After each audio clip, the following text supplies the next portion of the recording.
Hello and welcome to Newsroom series on Channels Television. I'm Ayotunde Balagum, and today our focus is from the South-South region. We start off with Governor Basi Otu of Cross River State, who has called on citizens to reflect on their roles and actions, emphasizing the importance of unity and constructive dialogue. Speaking in a state broadcast from Calabar, the Cross River State capital, Governor Otu appealed to the youth and people of the state to protect the achievements made thus far. He highlighted the progress his administration has made in addressing economic challenges and improving the lives of the people within a year. The governor reassured citizens that his administration is dedicated to confronting these difficulties despite the obstacles. No patriotic cross-riverian in or outside government will want to witness the carnage carried out on our state during the NSAS protests. Most presumably by indiscreet non-indigents who defied all logical questions that still bog the mind.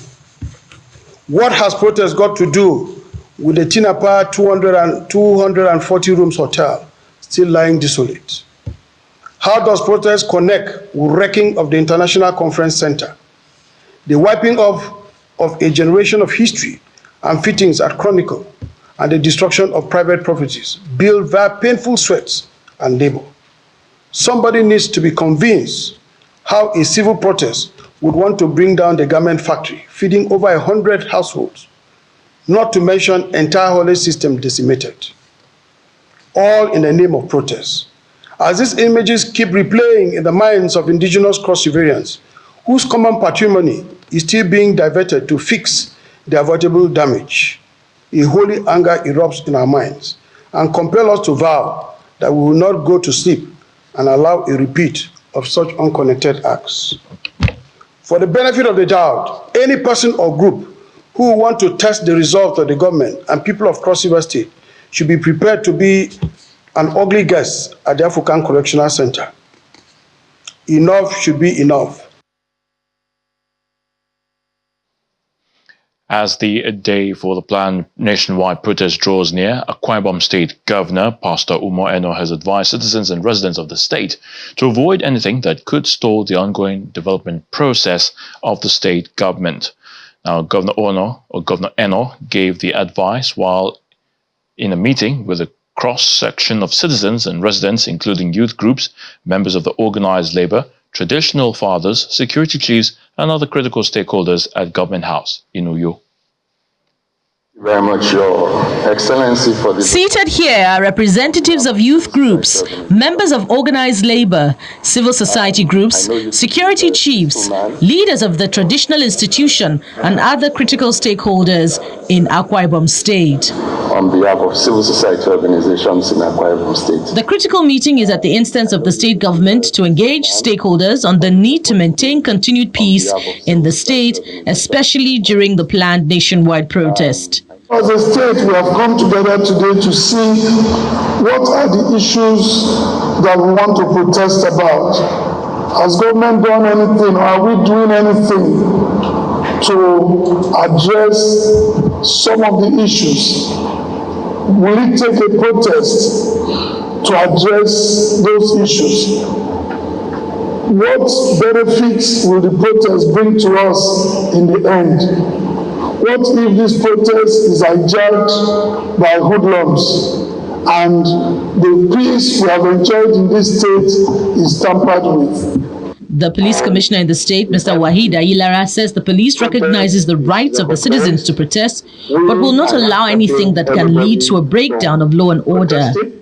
In line with the provision of the Constitution, the stand of the federal government and the service chiefs, protest is recognized. We are not stopping anybody from protesting. It's our constitutional right, but however, we are not going to allow any violent protest. Everybody that wants to protest must stay in line with the law. Representatives of organized labor, as well as civil society organizations in the state, distance themselves from the planned nationwide protest. They also affirm their commitment to peace and security of lives and property. The civil society are not enemies of government. they play complementary role to government. And that's why everywhere in the world. In fact, we talk about open government partnership. It's about co-creation between government and civil society so that they can work together to ensure that the dividends of democracy trickle down to the people. Pleading with Excellency the Governor, at the times we have found ourselves, we have talked separately with you. We would also like to encourage you, Excellency, that it will be of utmost importance if we maintain the situation we have found ourselves, continuously engaging with all relevant stakeholders, you will get to know some of the things that you do not know. Governor Onwenu says his administration has done enough to demonstrate commitment to the welfare of the people and believes that appealing for patience from all concerned will go a long way. Delta State Governor Sheriff Oborowori has joined his voice with those of other groups appealing to Nigerians, particularly those behind the planned protest, to shelve the idea, but rather seek other ways to engage the government in solving some of the nation's challenges. Now, the governor made the appeal while playing host to the national president of the Christian Association of Nigeria, CAN, Archbishop Daniel Oko, and his delegation at Government House in Asaba. The August 1st planned protest against bad governance is one that has generated a lot of controversies, with many groups insisting it must go ahead with the protest, while others think this approach may end up aggravating the nation's challenges. One of such groups is the Coalition of Niger Delta Civil Society Organizations. Addressing a press conference in Warri, Delta State, the leaders of the group asked Nigerians to sheath their swords and give the current administration a fair chance to address the nation's challenges. A legitimate form of expression. Highlighting some of the negative effects of a protest of this nature, the group discloses that it was ready to take part in the protest until it decided to take the advice of the government and one of its leaders. It is important to approach the situation with patience and prudence. We appeal to all Nigerians to sheath their swords instead of protesting which may lead to unintended consequences. Let us engage in constructive conversation, listen to diverse perspectives, and work towards common goals. Additionally, we echo the passionate caution by High Chief Government Ekpemikolo, aka Tompolo, a respected leader, a very revered and respected leader in the Niger Delta, who has called for calm and patience. Back at the Government House, the governor received the president of the Christian Association of Nigeria and other members of his team, and the protest takes up most of the discussions. The governor maintains that protests will not solve the nation's challenges, considering the outcome of such actions in the past that were hijacked by hoodlums. Protest is not the solution at this time. It's not the solution at this time. Yes, there are reasons to protest. Can they be able to manage the protest? We have seen it in the past. We know what happened in the last protest. We know how it ended. People were robbing, people were attacking people. The people who are really in the forefront will not be able to manage it. That's why we try as much as possible to talk to them, that we have listened to their cry, and we follow up. We are doing our best, and I also believe that at the center they are also doing their best. That miscreants might see it as an opportunity to loot shops of the common people, to break into the homes of common people under the pretense of protest. And therefore, we are saying that we can actually explore other means of expressing our dissatisfaction with what is going on in our country. On the other hand, we appeal to government to come out very clearly with policies and actions that will reassure the common man that government is sincerely committed. As the day draws near, those calling for calm also reiterate that Nigerians who feel the need to exercise their human rights through peaceful protest are free to do so, but must conduct themselves in an orderly and law-abiding manner. The Niger Delta Development Commission, the NDDC, has joined the calls for Nigerians to shun the proposed nationwide protest and support the renewed hope agenda of President Bola Tinubu to transform the nation's economy.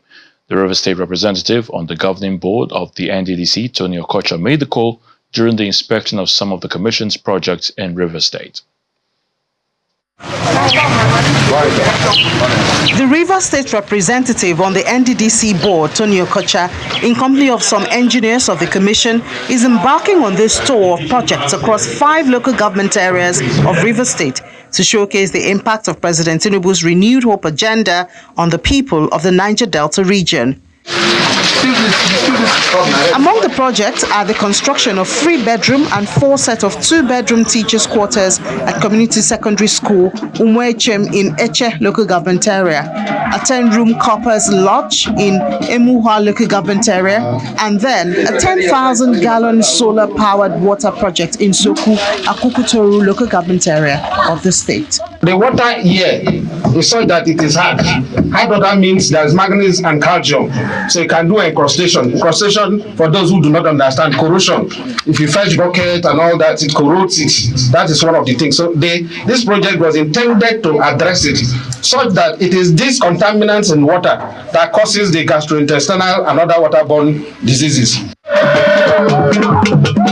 The NDDC is using this opportunity to urge community leaders, youths and women to shun the August 1 nationwide protest in order not to set the nation backward from the gains of the renewed hope agenda of President Tinubu's government. I don't want anybody to see us on bad lights. Those who sensitize you to come and protest, also ask them, are their children out? Will their children be there? Will their children lead the protest so that when there is wahala, their children will take it? Otherwise, please, stay quiet. Other projects inspected are the 1,300 capacity Degema Pavilion at Degema local government area and the rehabilitation work on the Nkwo-Lurumu-Igbo Road in Obiakpo local government area. Meanwhile, in Bayelsa State, the government is distributing food items as palliatives across all wards in the state to help cushion the economic hardship that has already been felt by its residents.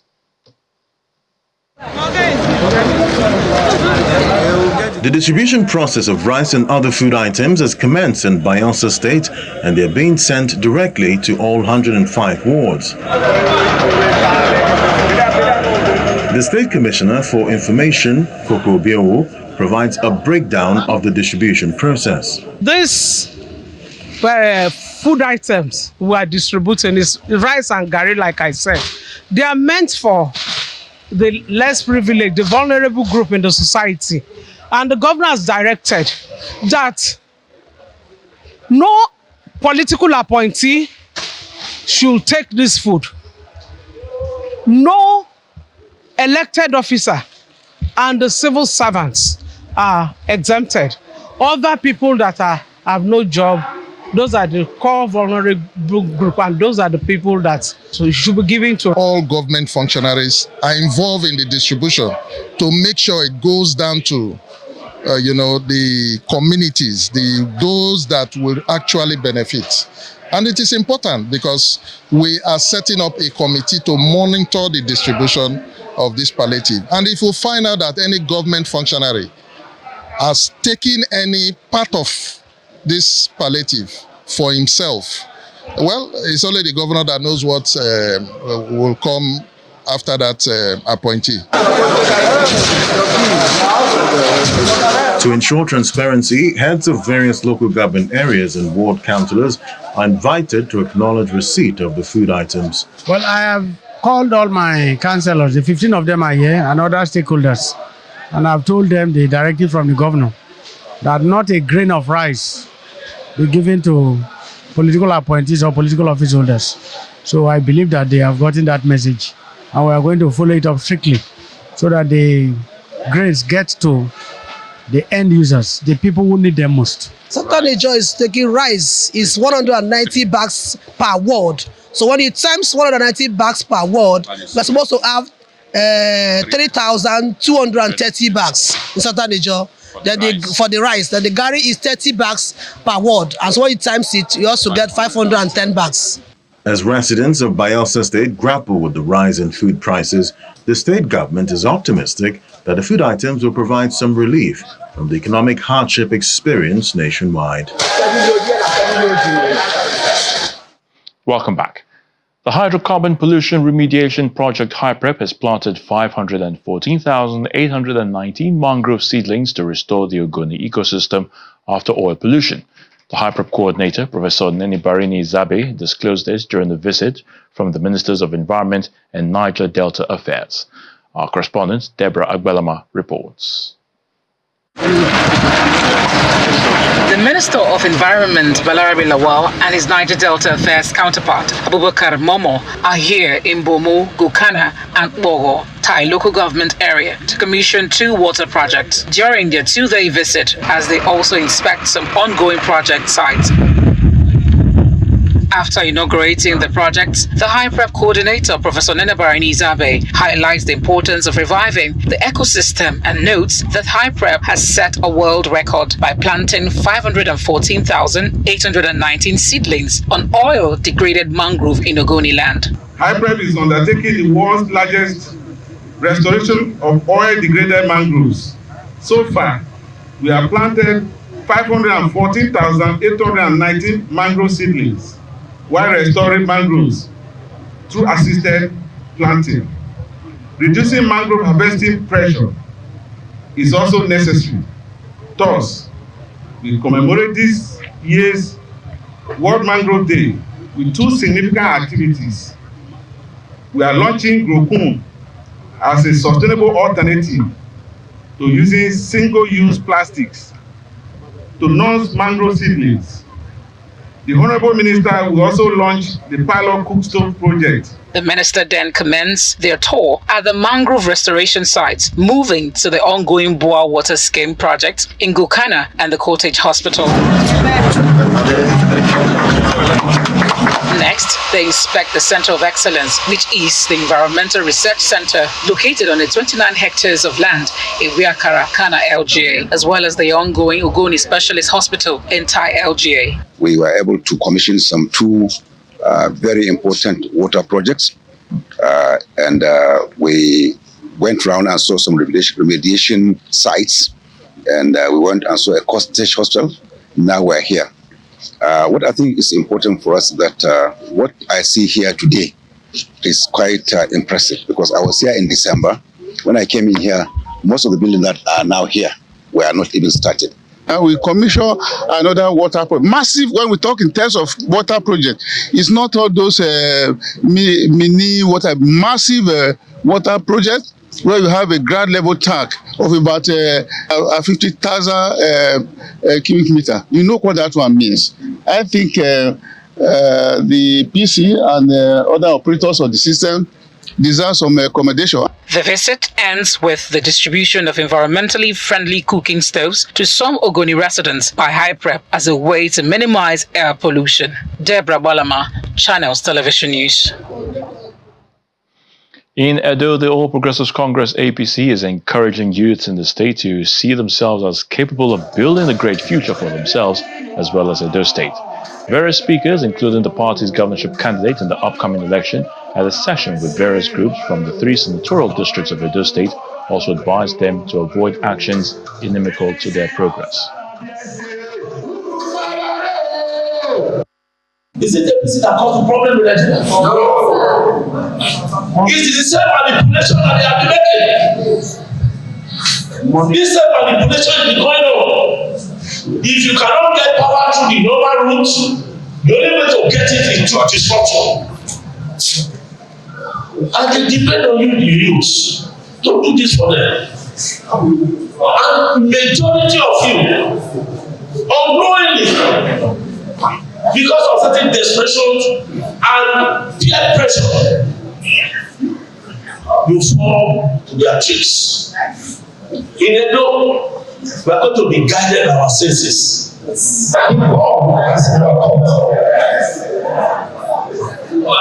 youth, the ball is in our top. Your prosperity is in your hand. Your progress is in your hands. What you will become tomorrow is in your hands. We have to learn from our previous mistake. The Bible says affliction will not rise up in I want to sing one song to open the night. Some of you I think I remember that song, but I will sing. Emancipate yourself from mental slavery. Don't put yourself back here.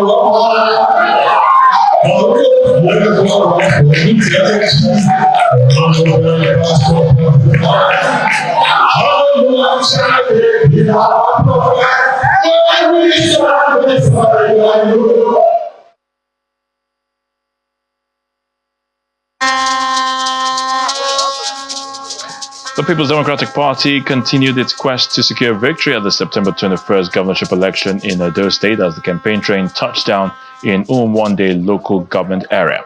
Now, the governorship candidate of the PDP, Aswe Godalo, says the party has the best interest of Edo people at heart, maintaining that Governor Godwin Obaseki's good legacies will be sustained.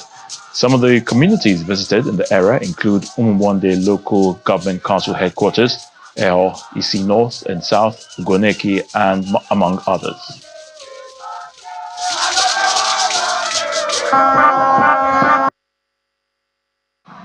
Bag of rice, you buy am 40,000. This year now 90-something thousand. Tomato, you buy am 150. This year now 800. Now so, everything we won't buy, now up e dey go. And then these people say they won't come Edo State. We go greet them. We go greet them. We don't go allow people who won't punish us come here come punish us. So the thing wey me and Osarodio don't agree be say make them they do their own go. Make we do our own come. Make our own different. Make we reduce the cost of food. Make we feed chop. The problem is the security dey worry us. People no fit go farm again. So we go face this security. Time don reach. Make Edo State make e just dey hammer go. We no wait for anybody again. All these people wey no wish us well, wey no love us, wey no want us, wey na only dem pockets dey look, e don do. So we go continue for where our man Obaseki stop the good work wey he do. Where he no fit finish, we go finish am. Where we get road, where road no dey, we go put am.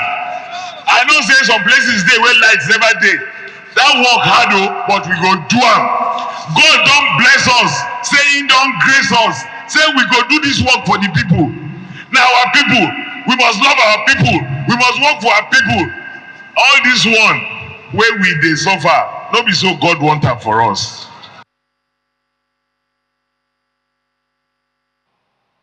We're still in Edo State, where this time Governor Godwin Obaseki is insisting that the solution to the economic challenges in the country lies in the fixing of institutions at all tiers of government. Governor Obaseki believes that solving the problems are possible if the bureaucracy is properly addressed, adding that reforms should be made in all the key sectors of the economy. He made the comments during a training program for civil servants at the John Odigi Oyegun Public Service Academy in Benin City, the Edo State capital. Things may not be as we will have wished them to be. Things will be difficult at this point in time. But you know, the truth is that there's no other way. The only way out is for us as citizens to be more productive. There is no way out. The only way we can reduce hunger is for us to produce more food. We can't continue to undertake agriculture today as our grandfathers did 100 years ago. It just isn't going to work. Because how many were there in Nigeria or in Edo at that time? And how many are we today? So whether it's developing our food systems, our educational systems, we all must just understand that we need to do more. And the only way we can do more and do better is with technology. And it's across the board in everything. And the key driver in Edo State will have to be the government, because we're the largest employer of labor, we're the largest holders of economic resources. So once government takes the lead, then it pulls everybody along. That's why what you are doing now is so important. And you can't appreciate and understand the full impact until a few years' time. We're doing well, we've started well, but the road is still very long. The distance we have to travel is still far. We have to do this at the state level. We have to do this at the local government level for this reform to really percolate and reach our people the way it should.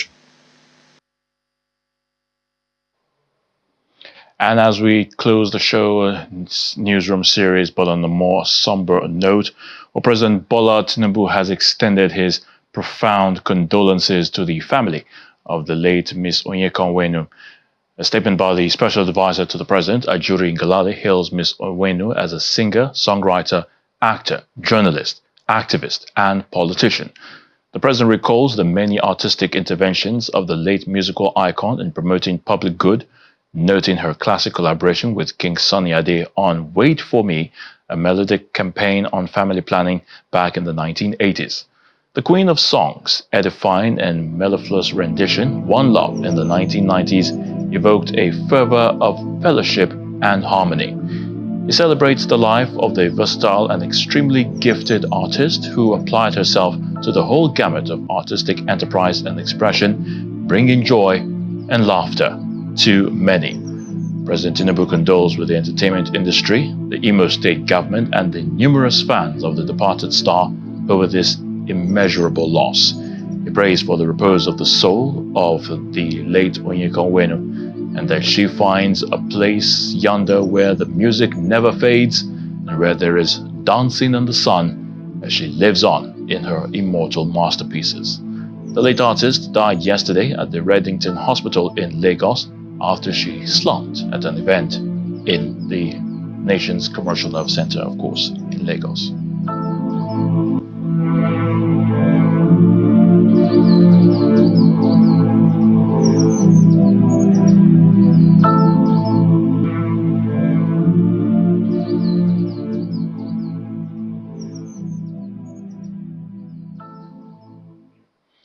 May your gentle soul rest in peace. Well, that'll be it on Newsroom series. Many thanks for watching. I'm Ayotunde Balum.